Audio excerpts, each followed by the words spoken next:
Hello and welcome to the weekly edition of the Crew Coaches Corner. Joined this week by Mike Stawski, the head coach of the UMHB baseball program. Mike, thanks for your time. I appreciate it. 15 games into your inaugural season, everything shuts down. Mm-hmm. Now you had that last fall and you did have those 15 games coming in that first year. How much did you learn about this program and how excited were you for the way things were going before you had to shut everything down? Yeah, I mean, we learned that everything we need to win is here. It's in place, between facilities and education, resources, the support system. We learned that pretty quickly. Mm-hmm. We always say that every job you kind of take, there's probably a skeleton in the closet. Mm-hmm. We're still waiting for that thing to pop out because we've been treated great. The recruiting has been awesome, and that's a testament to the university, is that coaches want to send their players to this university, not just our program, and that's a great thing to have in recruiting. So we were really excited. We kind of had the ball rolling. We were playing good baseball. Guys were getting really good experience trying to learn this new program, and then we got shut down. So it hurt everyone. Right. Worldwide. I mean, there's no doubt about it. But we really did try to use it as a positive. We didn't sit around and feel bad for ourselves. The coaches got right to work and started focusing on this season. I think it's paid off. Now, it's been what seems like a year ago, and it hasn't been quite that long, but you were the last program to play a game before the shutdown, and you're getting ready to host a conference series that weekend, and then you get the word that that's not going to happen. We're going to delay everything for a little while. What was the mindset? Do you remember what it was like to suddenly shift gears and go from getting ready to play a big conference series to the indefinite hiatus that the program went on for that time? Our first thought was the seniors. We didn't know what it was going to hold. We didn't know what the NCAA was going to do. And we just, right away, we were like, I really, really hope that the seniors have the opportunity to finish out their careers the way they want to on their own terms. And eventually we got that word to come down. So that stayed positive. But it was just a matter of, when we sat down with the coaching staff, it's, all right, how do we do this? How do we take this? What do we do to make this an advantage for us? And we shifted gears almost right away. I know we got shut down in the middle of March, and I think by the beginning of April, we had a plan in place with our recruiting, with our development process. It was the first time in March, April, and May that we had nothing to do. So we wanted to fill that void with, all right, since we usually are working 80 hours a week, let's come up with a plan to make this thing right. And I think we did. And like I said, I think we're kind of seeing the fruits of that labor hit now. We'll talk more about those seniors in just a minute, because there are some unique opportunities for those guys, as well everybody else on the roster too. But what were some of those other things that you focused on then, because you did have this unique opportunity that hadn't presented itself earlier in your career? Sure. So, we were able to we knew that the senior class in high school was going to be unrecruited. They weren't going to get as many opportunities, and we could probably go out and get a few kids that maybe otherwise we wouldn't have a shot at. Either a big school or a scholarship school will go and get them, that now they don't get to see them play, and maybe they won't risk spending money on a kid. So we kind of really got on the phone and kind of went back into our notes and found some guys that we had circled saying, this guy's probably too good. And we went back and kind of went into the well and said, all right, what do you think? Is he still available? And a lot of those kids were. And then we just started starting that recruiting process. And normally at that time, those kids that are high-level players, they don't want to hear from us. They want to hear from A&M and Texas. Right. But they weren't calling. And so to get a phone call from us, they were excited about it. And then, as you know, you bring them to campus here and show them our program and show them our facilities, they tend to come. So we kind of focused ourselves, all right, how do we make this next class better? And then we came up with a lot of really good ideas for this fall and how we were going to kind of restructure our fall, because last year when we walked in, we had 35 freshmen, basically. Everyone was new. Right. And we knew that we had a good majority of the guys returning that understood the program, and we could run our fall much differently like we've done in the past. So we started to restructure the idea of the fall. And I think that was something that our guys really enjoyed, and we got a lot out of it just by being able to be on the field more often with the players this year. So how has this fall gone? You've wrapped up workouts now. You're getting ready for finals and all that sort of stuff. How did the fall go, and did it meet your expectations? Because it sounds like it did, and maybe even exceeded them. It did. We are way ahead. We're farther ahead than we thought we would be. And I think it's because, the NCAA came out with a rule where we can be on the field a little more often with the guys. They've extended our days. And so amidst the chaos of COVID, we came out, knock on wood, we were healthy. We didn't have these major shutdowns. We didn't have these major outbreaks. So we were able to really kind of be pretty consistent throughout the fall. And not only have we spent more time on the field with the guys individually, but it's gone on for a longer time. So normally we're going to wrap up in the middle of October, but with the new rules that NCAA put out, we just ended a week ago. So we were able to keep the players engaged, not only in the classroom, but in baseball and their social life, all that. We were able to be around them almost daily for a longer period, which, does that make them better players? I don't know. But I know it keeps them more engaged in what we're doing here, and the buy-in will make us a better team. Now, you mentioned some of the changes you made just in terms of how you handled the fall, the extra days, all that. How else did it look different? Because there was a whole nother set of changes you had to make just because of safety protocols and things of that nature. Sure. Yeah, we had to spread out a little bit more when we worked in some smaller groups, so we didn't have the whole group together at times. We had to shut down our locker room. We didn't let guys in the locker room. The freshmen, they're wearing masks. I'm trying to figure out who they are sometimes and all that kind of stuff. But luckily for us, we're an outdoor sport. And baseball is kind of already social distanced a bit.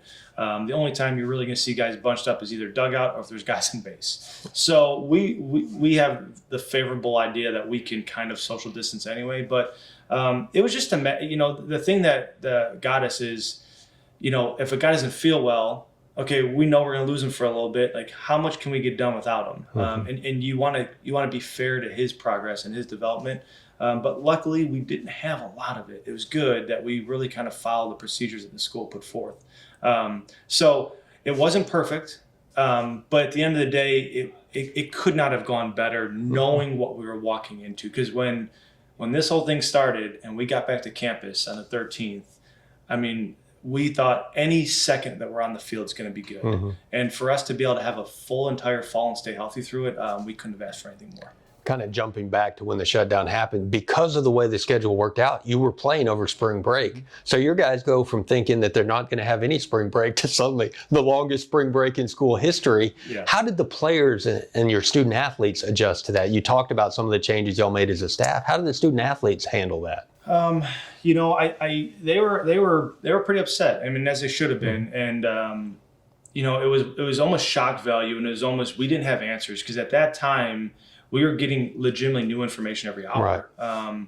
And I was trying to do my best to kind of keep up with the guys and let them know where we were going. And when they finally did the shutdown and the NCAA shut everything down, it at least gave us some closure. There was no more wondering, like, I wonder if we're going to play or we're not going to play. We had some closure. And again, the character of our team shows, I think that the thoughts in everyone's mind was the seniors. Okay, what happens with them? Because I'm a junior shortstop. I have another year left. What happens to them? And so that mindset was tough. But when the NBA got hit with it, we played that night. And we got off the field, and everyone's phone dings that the NBA got hit with it. And I remember turning to Coach Wilson and said, hey, if the NBA is not going to play, they're not going to let us play. So we had to practice the next day. And I half jokingly said to the guys, hey, guys, you might want to have some fun today, because this may be the last time we're on the field together. And it ended up being true. And we actually kind of formatted that practice for them to have a good time and spend some time with each other, knowing that this could be an inevitability.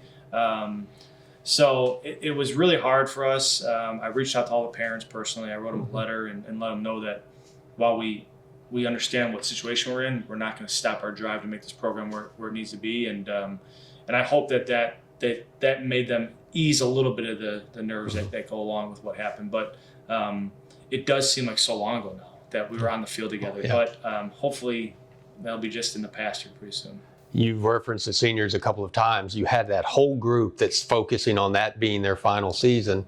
They get those 15 games in, then there's a blanket waiver. Now, not everybody's going to take advantage of that. Some of them had career opportunities come up and they graduate and move on. And now you get a blanket waiver this year. Whatever we get in schedule-wise this year, those seniors will still have another opportunity to play next year. And of course, like we said, not everybody's going to take advantage of that, but you get a unique opportunity to really have 3 seasons with a senior class, which has never happened before. I sent a message yesterday kind of explaining how the eligibility is going to work from last year, this year, moving forward.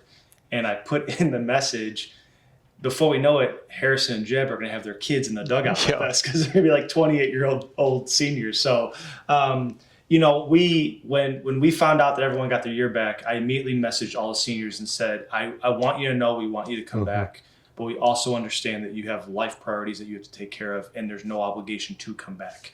And some guys did have to take their opportunities and go about their business, but we did have a couple guys come back, and we're thrilled that they're here with us. I don't think that they're going to probably come back for a sixth year.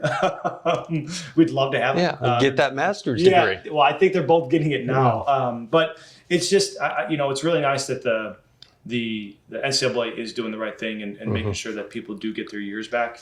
And we're just excited that it gave these guys the opportunity across the board. It gave them the opportunity across the board to finish out their career on their terms and not on something that was out of our control. And even the guys that are not seniors will have that opportunity for an extra year. You have not stopped recruiting, and that creates another challenge there. You may have an 80, 90-man roster here by the time we start next fall. Right, yeah. I mean, we still got to go out and get our players. There's no doubt. And so our recruiting has changed only in the sense that we can be very much more detail-oriented in who we recruit.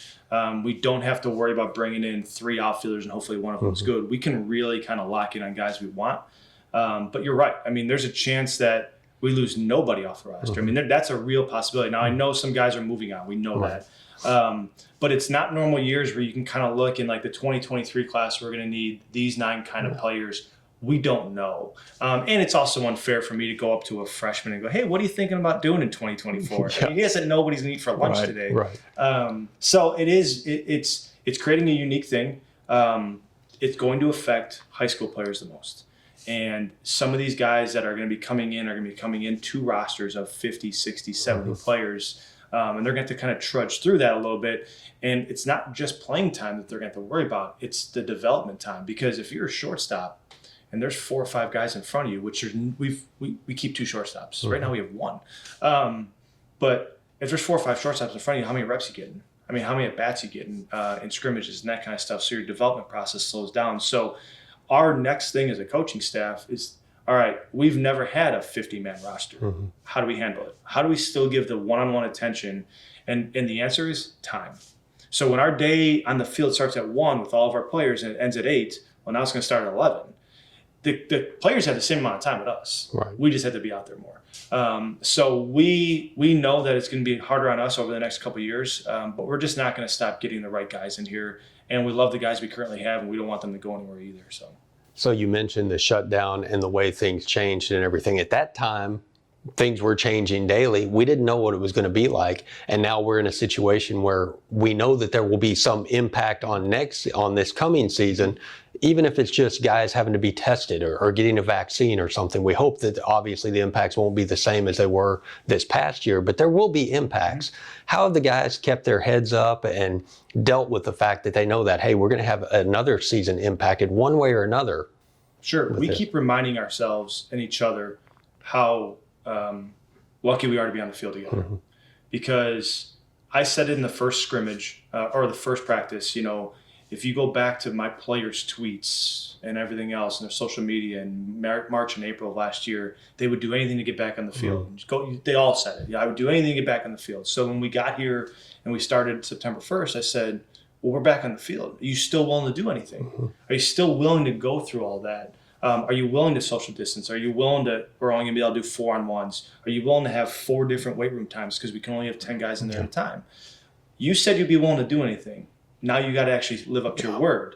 And the days where things kind of get a little bit scratchy and we can kind of get tired of this whole process, we have to remind ourselves, remember, we said we'd be willing to do anything. And then I always remind them, I have a lot of colleagues that aren't on the field.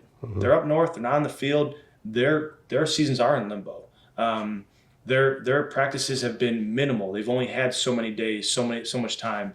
And we have been very forthcoming and kind of forward-thinking of how we're going to work this. And I think that our guys understand that it's going to take some sacrifice to get on the field. It's just a different sacrifice. It used to be time. It used to be, all right, I got to get in the weights, I got to get my study table, and I got to do all that. Now it's different sacrifices. And it's no different. It's just something that we have to make sure that we're doing on a daily basis. And again, we remind each other, you remember when this was taken away? Remember what that felt like?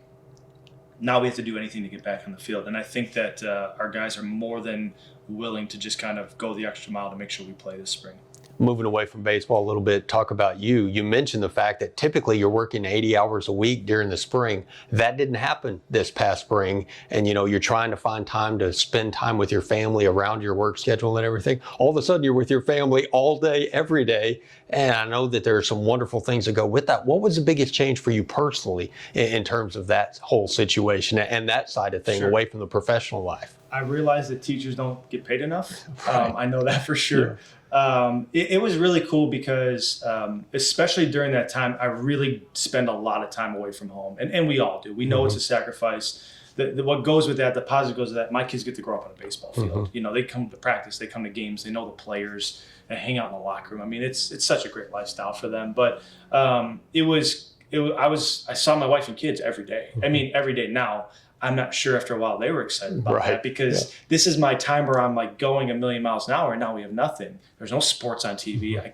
I don't want to watch any more things on Netflix. But it kind of allows you to pull back a second, and it gave me a little bit of clarity on we can create a balance in our lives. We can create a balance in our family life and our work life. And when you don't have that balance, I'm not really sure you can be successful at both. You can be a heck of a coach and win a bunch of games, but then maybe stuff at home isn't so good.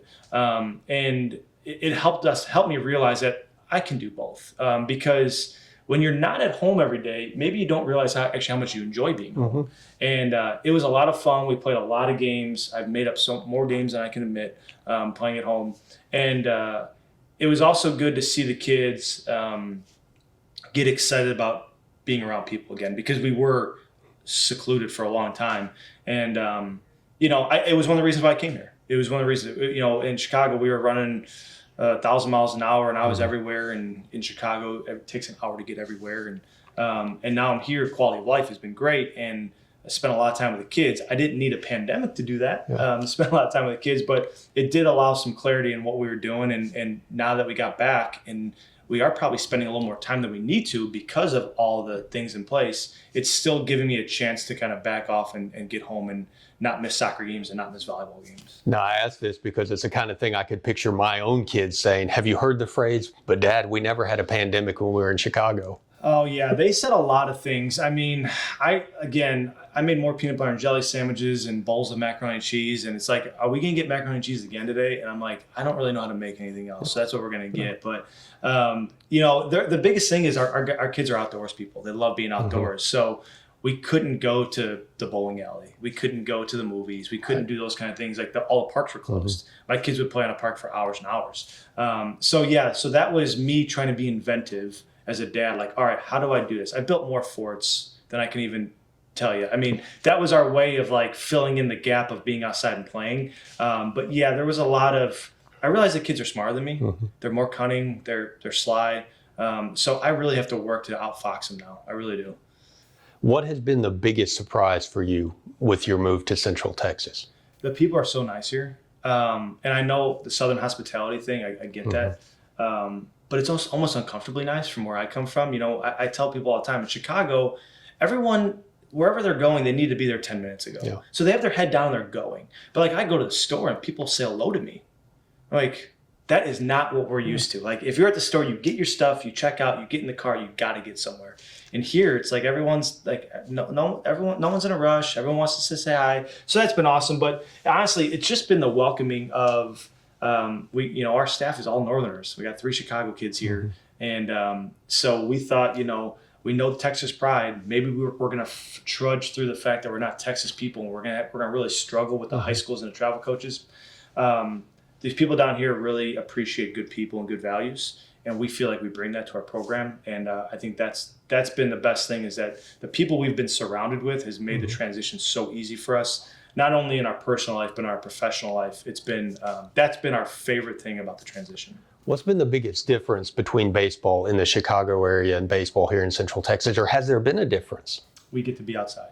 I mean, I know that doesn't sound like a big difference, but we've had to rewrite almost everything we do. I did not have an outdoor practice plan in my files, and this is my 15th year of coaching, because I've never been outside in the spring, like in January, February. I mean, every now and then you'll kind of like, hey, it's going to be 44 on Tuesday and sunny, so we're going to go on the turf, we're going to hit BP. You don't have a practice plan for that. You just kind of get out when the guys are out of class because your field still has snow on it.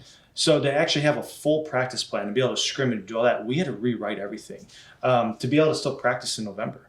Like, that's crazy to us. So that's been the biggest difference, but it's true. I mean, you see why a lot of the best athletes and best baseball players are coming from the South when you look at the draft. Because if you can develop guys outside and they can see the ball travel and they can do all these things and they're not stuck in a gym, it's amazing how good you can get. But that also, in turn, it's hats off to everyone up in the North, and I live that life. There's a lot of great teams up there and a lot of great players, and they're doing it in a basketball gym. They're doing it in a one-cage facility. Right. And we have an embarrassment of riches here.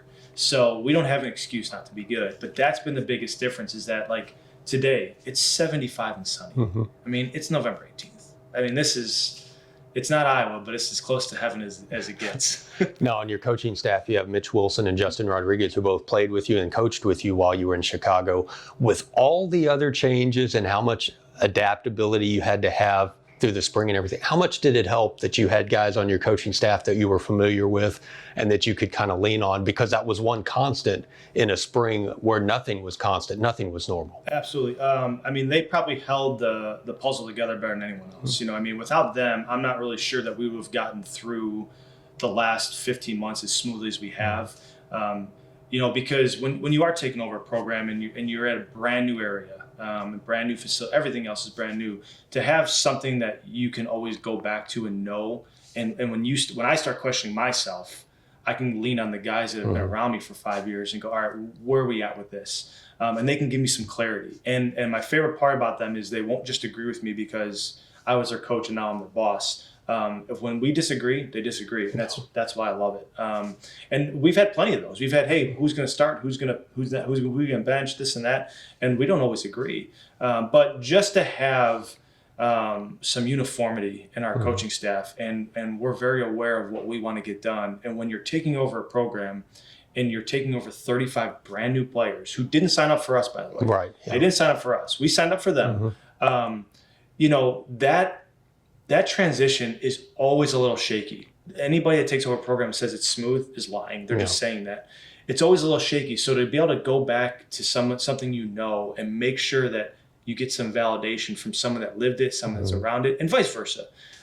There's plenty of times where, you know, when we were in Chicago, we had a really good offense. So we get here, we're working through some things, we're trying to put the offense in, and Coach Wilson's like, hey, am I doing this right? Because the guys last year got it right away. I'm like, well, remember, they lived it for 4 years. This is brand new to them. That kind of validation, reassurance helped us get through that bumpy road. And I think that's why we're ahead of the pace that we kind of put forth. We thought we would be competitive this year. I think we're going to be way more than that now. You kind of touched on it there. When you come in and take over a program that you're trying to build because of all the success you've had at your previous stops, do you have a timetable in place and say, okay, we want to be here by the time we're playing in March or by the time we get to the conference tournament? Sure, that's a pretty fluid plan. I think when you first start it, you puff out your chest and you give a very fast-forwarded timetable in your mind. And then you get here and you kind of get a feel for what the program looks like and what we can actually do and what the reality of it is. And that kind of changes your game plan. But we've done this before. So I do have a blueprint for this. I've taken over a very similar program and we've changed it in a very quick fashion. So we can take those elements and bring it here. The difference is, you know, we have more resources here. We have a bigger talent pool. Maybe the kids in Texas aren't more talented, there's just more of them. So there's a lot of things that we were kind of realizing as we were going, and that timetable kept speeding up and speeding up and speeding up. And it's one of those things where we are really excited. We're trying to temper some expectations right now. And I tell the guys all the time, don't tell anyone what we're going to do. You just have to do it because they're never going to believe you until they see it. Right. And we're at that point right now where I would rather just everyone come and watch us play than me tell you how good we can be with our talent. But we are definitely ahead of the schedule that we first put forward. And I'll say this, that was a pretty aggressive schedule when we first put it forward, and we still think we're ahead of that. I know I don't have to tell you this, but every plan right now is fluid. It's not just that one. And so I will not ask you about the expectations, and we'll just wait and see how that plays out. You're about ready to send the kids home on a break before they get a chance to come back and actually start their season again. What is your message to your guys as they are going to separate and go their separate ways here in the coming weeks? Yeah, so we have that meeting tomorrow, and that meeting is going to be all about building upon the character that we've done. And I think that if you try and attack it from a standpoint of like, hey, you worked really hard, don't let that go away, a player can talk himself into, hey, I still worked really hard over winter break. But we have rebuilt character, we have rebuilt structure, and we've rebuilt accountability. And I think just the pride alone of what they're putting into the program, that's our message to carry through them through winter and through January, because we got a lot of good players. And if they go out and work 1 or 2 days a week, they're probably going to still be pretty good players, right? But if we set forth a standard for them, and we've asked them to be accountable for that standard since they've walked on campus, that we think is more of a motivating factor than playing time. It's more of a motivating factor than, hey, we'll know if you didn't hit enough or if you lose weight over break. It's you set a standard, you've met it the whole entire way, and you're going to let 7 weeks of the offseason get in the way of that. I just think our guys are in a better mental spot to not allow them not to reach their potential. So we're attacking it from that point. And I think at first when this was announced, man, I did not like it. I'm like, we're going to lose the guy for 7 weeks. At the time where we're kind of peaking. Right. And now that we've pulled back and kind of seen the landscape of what this looks like, it's not only is it the right thing to do, I think it's essential. And it's our jobs as coaches to make sure that the guys are prepared for those 7 weeks between what we're doing from a hitting plan, a pitching plan, and Coach Stawski with the strength and conditioning. If guys come back not ready to go, they've kind of answered the questions we had on them anyway. But we will definitely have enough guys ready to go to get this plan going forward. And the other big concern, you want them all to come back healthy. Absolutely. That's the thing, and that's the one part that we can't control, and we all know that. So we're hoping that all the habits that we have formed over the last 4 months, because we have formed some really good safety habits, we hope that just continues. We want them to spend time with family, we want them to go see their friends, but just do it in a safe way, because we don't want one day with a bunch of buddies to compromise the last 4 months of work they've put in. And we don't think it will. We think our guys are in a really good spot where they're going to kind of put us as a priority over anything that they may be doing. So, health is our number one priority because it keeps us on the field. Right. Well, thanks so much for your time. We're looking forward to the spring, and I can't wait to get out there and see where you measure up to those expectations, whatever they may be. Sure. So, thanks so much. This has been the Crew Coaches Corner, and we'll be back again next week with another edition right here on CrewAthletics.com.